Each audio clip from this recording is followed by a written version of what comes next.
shoes. Everything she says is true. If you don't know now, you know. All you ever gotta say is heard that, heard that, heard that, heard that, heard that. Look, all you ever gotta say. What's up, Heard That Nation? Listening in the United States and around the world, you are now listening to the Heard That with Marisa Tigney podcast. If you're watching right now on YouTube, do me a favor, hit that subscribe button so you stay in the know of every new episode and every guest that I have on the show. I'm rocking my I'm Gonna Win t-shirt because the Denver Nuggets handled that in 5 games. They are the 2023 NBA champions. They're first in the 47-year franchise that they have existed. It is their first championship, and this was expected to be their time, their season, especially the way that they have played against their opponents. I'm not going to take away, and I'll get to that in a minute, I'm not going to take away from the Miami Heat and what they have done as an 8 seed, as an in-play team, making it all the way up to the NBA Finals and what they accomplished. I mean, myself included, I did not expect them to go this far. Obviously, they did. And mind you, they were down 2 important people, Tyler Hero and Victor Oladipo, both due to injuries. But you know what? They pretty much gave everything that they had in this, especially Jimmy Butler. And I'll talk about him in a second. But what an incredible run for the Denver Nuggets and this franchise that Mike Malone and his coaching staff has done an outstanding job with this team. Full strength, just pretty much just went through the playoffs and took care of business. Nikola Jokic, Bill Russell, 2023 NBA Finals MVP, well-deserved. But here's the thing, I want to talk about these numbers. Magic Johnson last night, great legend, great Lakers legend, had posted on his Twitter something about Nikola Jokic. And he had said on his tweet, he said, congratulations to the NBA Finals MVP, Nikola Jokic, 600 points, 269 rebounds, and 190 assists in the playoffs.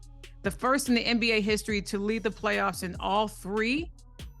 That's incredible. And to give the respect, and him being a center, you're with the Wilt Chamberlains, the Bill Russells, the Shaqs, the other centers that have made their names as playing in that position. And I believe he's the first white center to have these incredible, ridiculous numbers like that.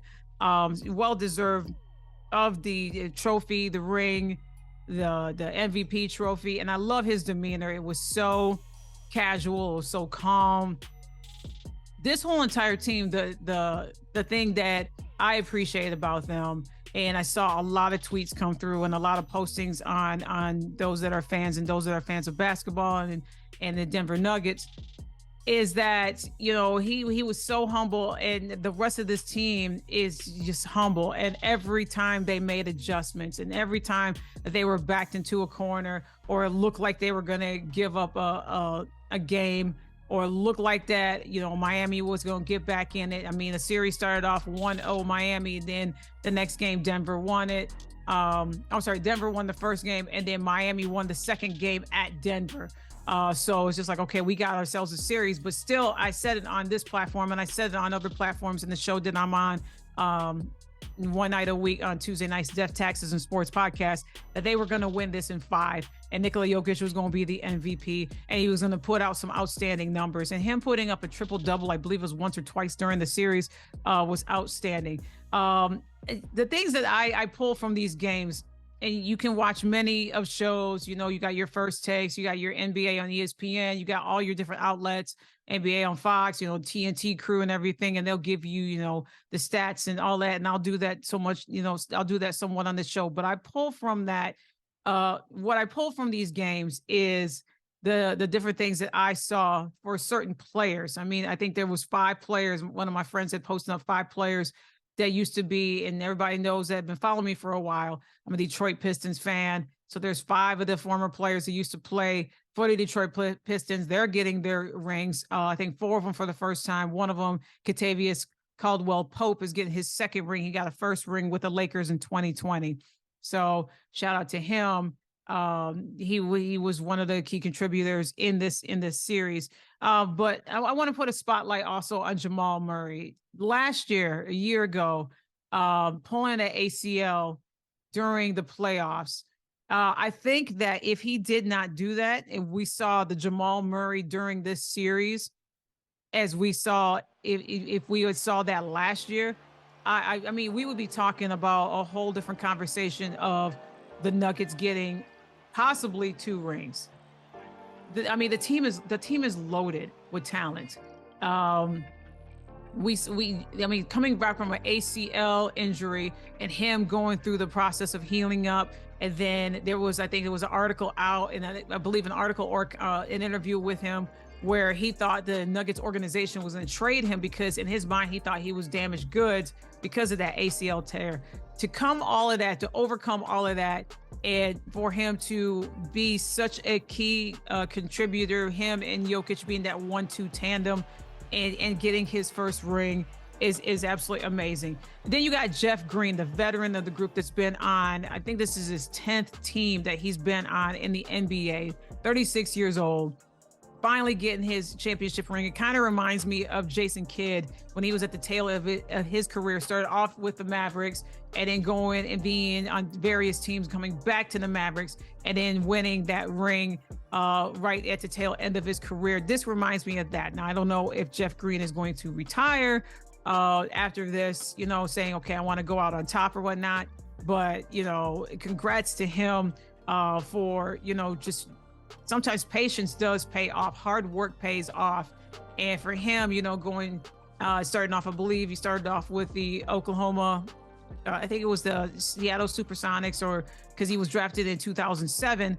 And he now, you know, the Oklahoma City Thunder, when they had that name merge, and then going from different teams and, you know, being the contributor, being the bench player, and, you know, just all of that, you know, adversity to just keep honing in on his craft, and, you know, that all that hard work paying off for him. And now he's an NBA champion. And then Aaron Gordon, who still to this day, and I will say it forever until, you know, till my day goes up in the heavens, that the dunk contest that he was in, that epic one, especially against Zach LaVine a few years back, I will say it, and I will continue to say it, that he should have won that one. And that one against Diallo, that he should have won that one. There shouldn't have been no dunk off or anything else. And for him to capture this championship, his first one, and you see the emotions on his face. I mean, it was well deserved for the hard work he's put in. This, you know, some of the teams that he was on, because he was on the Magic, and then, you know, now being on the Denver Nuggets. I believe there was another team he was on. I think this is second or third team that he was on. But for him to get that after, you know, the 2-time snubbery of the dunk contest, and again, my favorite one was when him versus Zach LaVine, like that was just epic, you know, and then him saying he's not going to be in any more contests and to work real hard. And game 4, I mean, he just was epic in game 4, absolutely epic in game 4. I want to give him his flowers, and for him to win this championship, that means a lot. So, you know, you're just looking at this team. Another one too, Christian Braun. I think he was like a 3-time champion, hit his high school in Blue Valley Northwest High School. And then he won an NCAA championship at Kansas, you know, the Kansas Jayhawks. And then now this, and, you know, at 22 years old, you know, he's a champion. And so it's just like so many stories of these people that are on this team. You know, you got your veterans, you got your rookies, you got your, you know, young players, those that have been on the same team, you know, Jokic for 8 seasons. And, you know, they got their parade coming up on Thursday and to celebrate. And, you know, the city of Denver and Colorado. And I just want to say my thoughts and prayers are for the families. Some unfortunate stuff that happened downtown when people, you know, just trying to celebrate a championship.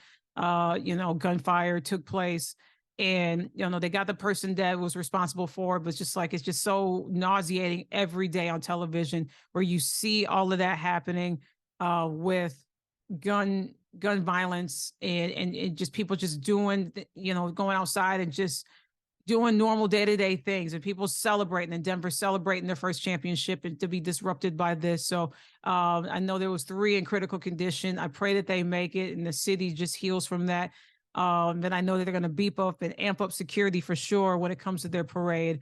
But to get the insight of Coach Malone and Jokic and Jamal Murray, and the emotions, and how they feel, and just processing this championship they've won for the city, their first one. It was incredible to see, and the feedback to get from everybody that whether they play basketball or different sports, and just seeing the congratulations all over the world, former presidents, former leaders giving their congratulations. It was awesome. And to I'm friends with a lot of Denver fans in general, those that the Denver Broncos and the Colorado Rocky fans. To see this for their city is absolutely awesome. So I'm happy for them, and I hope that they have the most epic parade coming up and they celebrate. But then I was listening to various shows after all of this.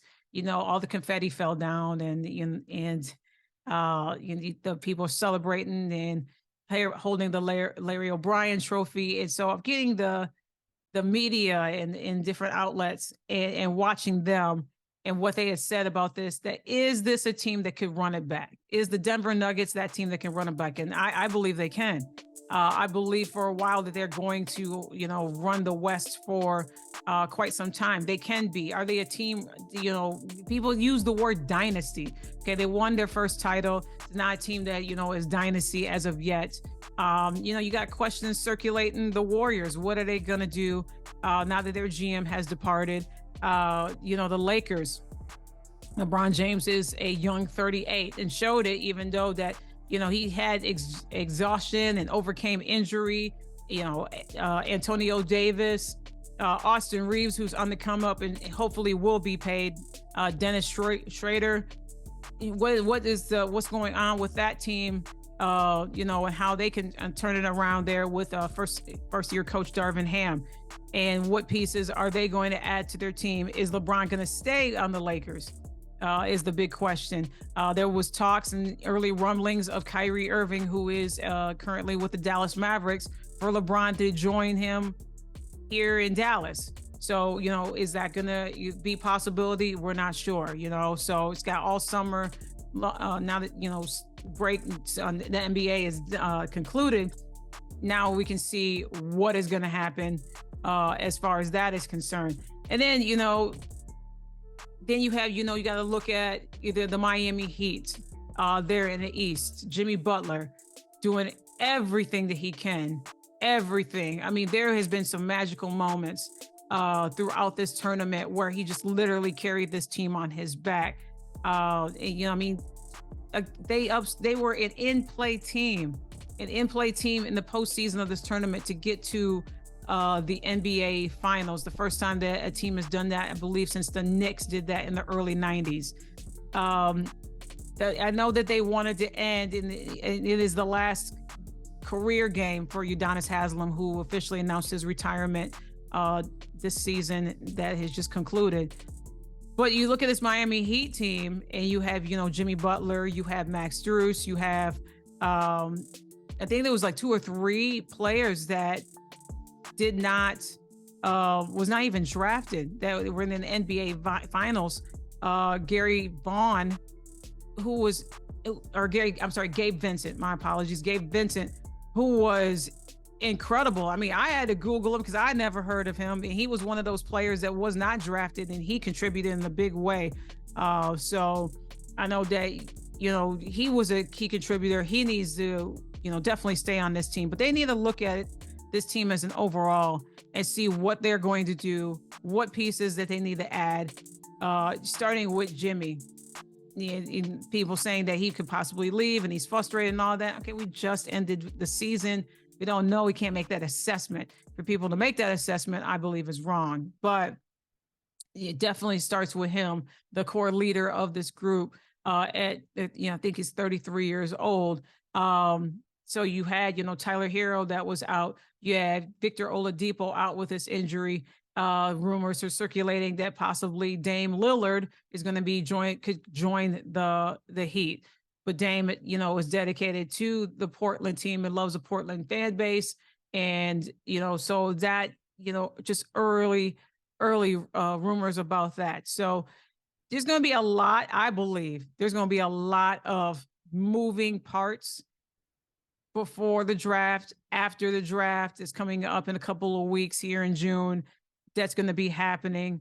And it's going to be interesting to see what these teams, what these executive the executive offices, the GMs are going to do to make their teams a contender, because now the Nuggets have this target now where, okay, who's going to be that team that's going to challenge them to not go and repeat next year?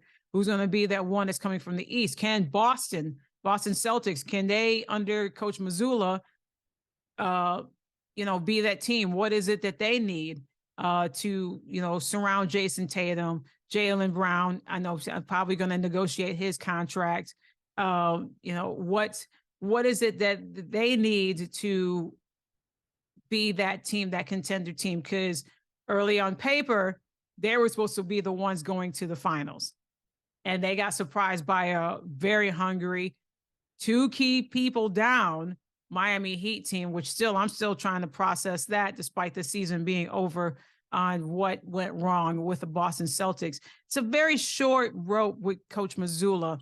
I feel, I don't think that they should move on from him, but however, he needs to, and this team needs to come out the gate fist swinging with a whole bunch of W's and prove that he, can lead this team to the postseason and beyond. So definitely going to be paying attention to that. Frank Vogel is now the head coach of the Suns. Monty Williams was the head coach of the Suns, was fired, and now is the head coach of my beloved Detroit Pistons. So we're going to see a resurgence of that and rebuilding of that team, especially when they paid him a god-awful a lot of money to make it happen, and I hope he does. You got a new head coach for the Bucks, new head coach for the Toronto Raptors. So it's going to be interesting to see. I can't, and I don't want to make an early call on, who's going to be in the finals next year and who's going to win a title. I mean, even though that I said that the Denver Nuggets could possibly do it again with the team that they have, whatever movements they're going to make. We'll see if they're going to pad their bench. We'll see. But, Jokic and Jamal Murray, Michael Porter Jr., Aaron Gordon, that team right there, they're a young team. I think all of them are under 30. They're going to be a fun watch. Definitely going to be a fun watch. Not a dynasty team yet, but I think a multiple title team that will bring another championship to the city of Denver, state of Colorado. They got the right coach, the right team, the right staff. So like I said, it's gonna be a fun watch to see how they're gonna do. They're gonna be interesting. Even though the NBA is over, I'm looking forward to it already. Just because the excitement of who can be that team that is going to be talked about in going into the next season. So Denver is definitely going to run it back. But the new coaches that are in place for these various teams, we're going to have to wait and see what happens with that. But congratulations to the city of Denver and the Denver Nuggets. That is a well-earned championship. I'm proud of that team, and they're definitely going to do some amazing things. And Nikola Jokic, I hope that the parade ends quickly, because I know he was talking in the post interviews and the post interviews about going back home. He wants to go back home. And those that followed him, he's a husband, a father, and he's a farmer back in Serbia. His country is Serbia. So he's ready to go back and enjoy the summer big time with his family and away from all of this that's happening in the NBA. Before I end, I want to give a shout out to one of the finest TV personalities that just announced he is leaving Undisputed, and that is Shannon Sharpe after 7 years. He signed off on Tuesday, and he is done with Undisputed. He took time to thank the crew. He thanked the people that, does his wardrobe and his hair and the makeup and all the producers behind the camera. And then he got a bit of emotional when he thanked Skip Bayless. And last but not least, Skip Bayless. You fought for me, bro. Did I? I'm here because of you. You've allowed me to share the stage with you. You've allowed me to share the platform. I'm going to cry in the car, but I'm not going to cry now. The opportunity that you gave me to become what I became, I'm forever indebted to you. I'll never forget what you did for me. You've helped me grow more than you ever know. All I ask is when you lay your head on that pillow at night, I gave you everything I had. You did. For bringing him on and taking a chance on him. And if you watch the show, there has been times where, it's been great, from debates about LeBron being the greatest, them betting cases of Diet Dew. Sometimes it's been some intense conversations that they've had, some disagreements that has had the social media is just, buzzing about conversations and, about different points of view when it comes to topics and players and teams. And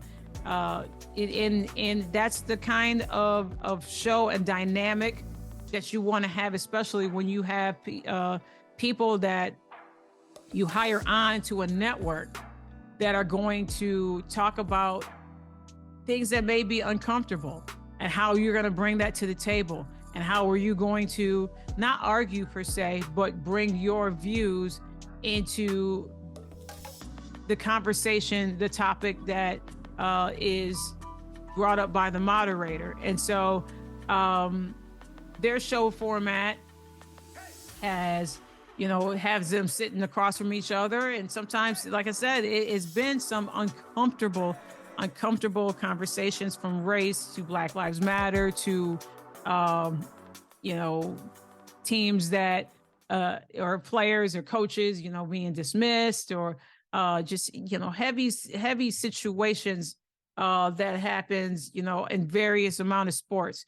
And Shannon has always, he concluded saying, he asked you to Skip, he goes, at the end, when all is said and done, when you lay your head on your pillow tonight, please realize that I gave everything that I got. And he does, and he did.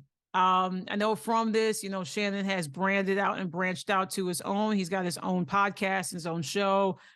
He has done a variety of different media things. He, has his own business and everything, and he can continue to evolve from there. And from the time that I saw him on NBA on CBS, not NBA, NFL on CBS, until now, just you can see the evolvement of him and how he studies and prepares and takes his time with that. And I don't think that had he not been released from that show on CBS to having this opportunity that he had with Skip on Undisputed on FSN, I don't think that we really saw the full circle evolvement of Shannon Sharpe.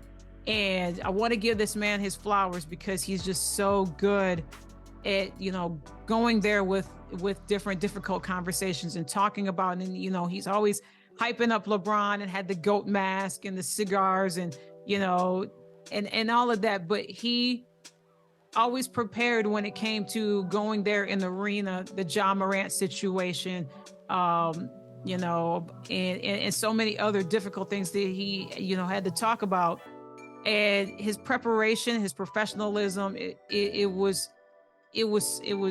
saw it, and I want to applaud him for that. And I don't know what his next chapter is, but I know it's going to be the amazing chapter. I sent him a tweet on Twitter, that I wish him nothing but the best and continue to soar. And he became everybody's uncle. So Uncle Shannon, I know that you're going to do amazing things and look forward to seeing what your next chapter is going to be. So I'm rooting for you. And I got an, invitation here to the podcast. You ready? Anytime you can come on through, we'll chat it up, and definitely you can talk to the people. And that would be an absolute honor if you can come on the show. So with that being said, thank you so much for tuning in. Like I said, I'm rocking my I'm gonna win t-shirt. So y'all go out there, be winners today. Put your best and your effort and your all to everything that you believe in and that you are going to accomplish. And as I always end the show, take care, stay safe. I'm out of here.